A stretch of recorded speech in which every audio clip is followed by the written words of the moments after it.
নিরামিষ এঁচোড়ের তরকারি, যেটাকে বলা হয় এঁচোড়ের ডালনা।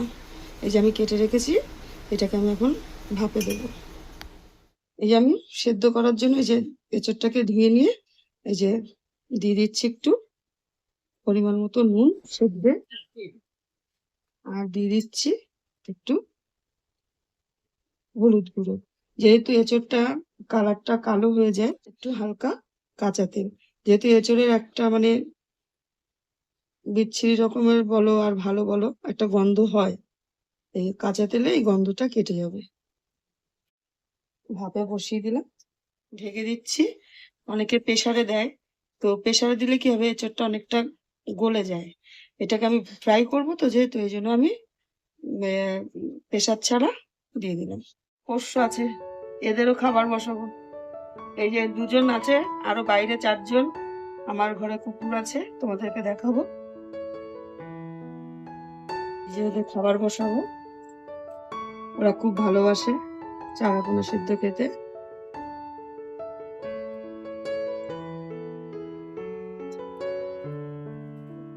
আর আমার ঘরে যে একজন মহারানী আছে, তার জন্য 2 পিস চিকেন দিয়ে দেবো এই ঝোলটার মধ্যেই।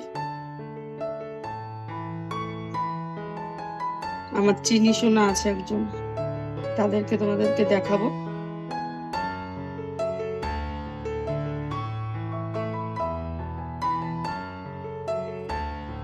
এটার মধ্যে দিয়ে দেবো একটু জাস্ট হলুদ গুঁড়ো। অনেক দিন সবজি দিই, তো আজকে আর সবজি দেবো না।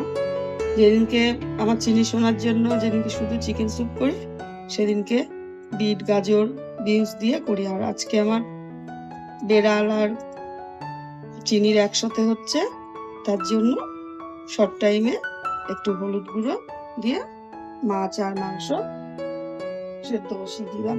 এটা আমার সোনাদের ছানাপোনাদের রান্না হবে। এই যে আমার এঁচোড়টা ভাপানো হয়ে গেছে, তো আমি এটাকে ভাজবো এখন। দিচ্ছি কড়াইতে সরিষার তেল, ঠিক এঁচোড় ভাজার মতো। নিরামিষ তরকারিতে একটু তেল লাগে।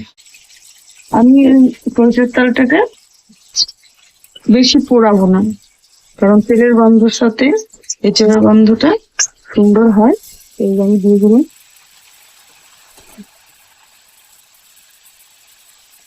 এবার এঁচোড়টা নিচ্ছে এই কাঁচা কাঁচা তেলে সুন্দর ফ্রাই করে দেবো।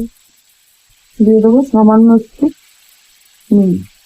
আর আমি তো সেদ্ধ করার সময় হলুদটা দিয়ে রেখেছি, তো এখন আমি হলুদ দেব না, জাস্ট একটু নুন দিয়ে এটাকে ভালো করে ফ্রাই করে নেবো। আমি একটা ব্যাটার রেডি করছি এঁচোড়ের জন্য। দিয়ে দিচ্ছি পরিমাণ মতো হলুদ গুঁড়ো, দিয়ে দিচ্ছি ধনে গুঁড়ো। এটাতে ধনে গুঁড়োটা একটু বেশি হবে। দিয়ে দিচ্ছি জিরে গুঁড়ো, যেহেতু এটা নিরামিষ রান্না আর কোনো মশলা পড়বে না। আর দিয়ে দিচ্ছি লঙ্কা গুঁড়ো। আর আমরা যেহেতু বেলা হিং খাই, তো আমি এই হিংটাকে এটার মধ্যে দিয়ে দিচ্ছি, এটা ভিজবে। আর আমি ঠিক এই পরিমাণে দিয়ে দিচ্ছি ঝোল, বিশেষ করে আমি নুন দিয়ে দিচ্ছি।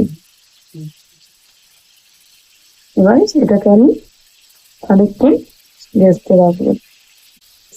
একটু কাঁচা তেল, এঁচোড় তরকারিটা খুব কাঁচা তেল যায় পরিমাণ মতো।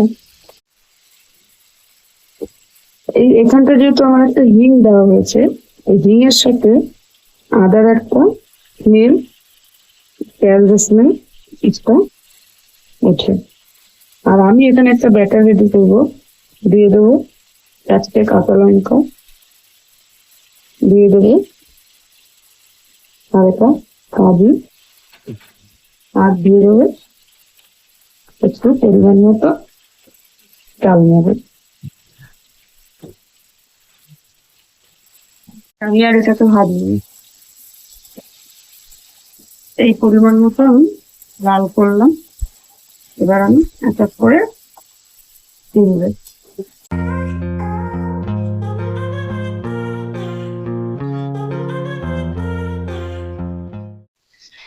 পুরো রান্নাটা এই তেলটা দিয়েছি, এই তেলটাই করবো।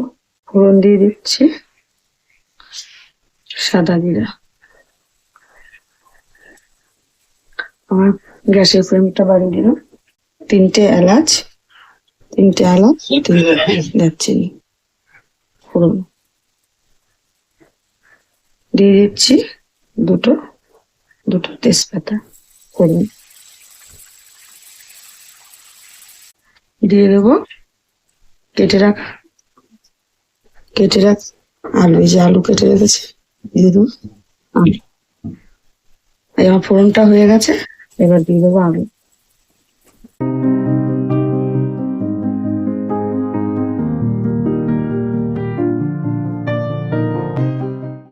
এই যে আমার আলুটা হালকা লাল করে ভাজা হয়ে গেছে।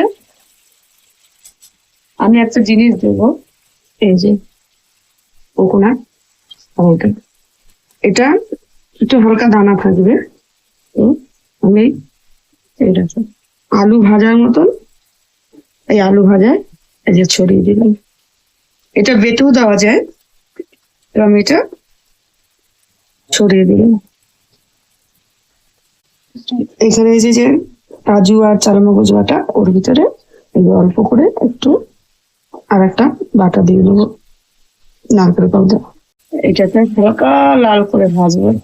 এই নারকেলের একটা যে সুন্দর নিরামিষে যে নারকেলের একটা গন্ধ, আমরা খুব নারকেল খাই, তো ওই কাঁচা নারকেলে খুব অ্যাসিডিটি হয়। তো এখন এই পাউডারটা দিয়ে করি। তোমরা একটা কিনে রাখবো বাড়িতে পাউডার, সবাই মোটামুটি থাকে, তবু যারা নিরামিষ ভুজি তারা তো রেখেই দেয়। এবারে আমি এই যে ব্যাটারটা রেডি করেছিলাম, ব্যাটারটা দিয়ে দেবো। এই ব্যাটারটা দিয়ে এটা আমার ভাজা হয়ে গেছে, মশলা কষানো। এবার দিয়ে দেবো এর ভিতরে এই ভাজা পেঁচেটা। এটা তোমরা যদি টমেটো খাও তো তোমরা টমেটো দিয়ে খাবে, আমরা অত টমেটোটাকে খুব ভালোবাসি না, তো আমি ওটাকে টমেটো দিচ্ছি না। যারা টমেটো খায় তারা টমেটো দিতে পারে। অল্প একটু জল দেবো।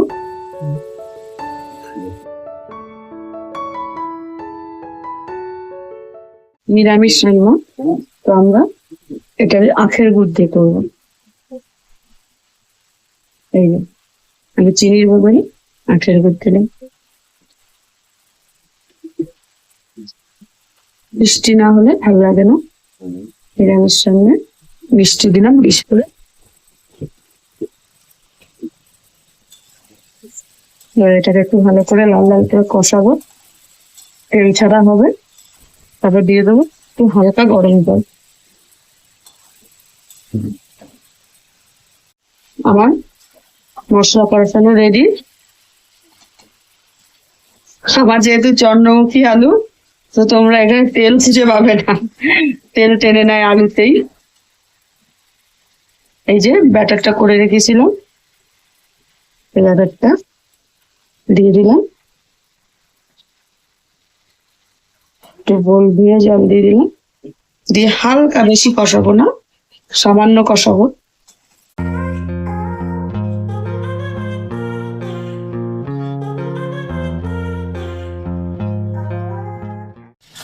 এই যে আমার ভাজা কষানো রেডি। এবার আমি গরম জল করে রেখেছি, তো আমি পরিমাণ মতো জল দিয়ে দিচ্ছি। এছাড়া রান্না করব, তো একটু মাখা মাখা, একটু কষা কষা, একটু হালকা ঝোল ঝোল এরকম থাকবে, তাই জন্য আমি আর বেশি জল দেব না। এই যে আমার এঁচড়ের তরকারি রেডি। এঁচড়ের রান্না বলো, তরকারি বলো, যে যা বলে। আমি এবার এটার মধ্যে একটু হালকা মশলা দেবো, শাহি গরম মশলার গুঁড়ো, পরিমাণ মতো ঘি, যেহেতু এটা নিরামিষ তরকারি। একটু নাড়িয়ে চাড়িয়ে আমি নাড়িয়ে দেবো।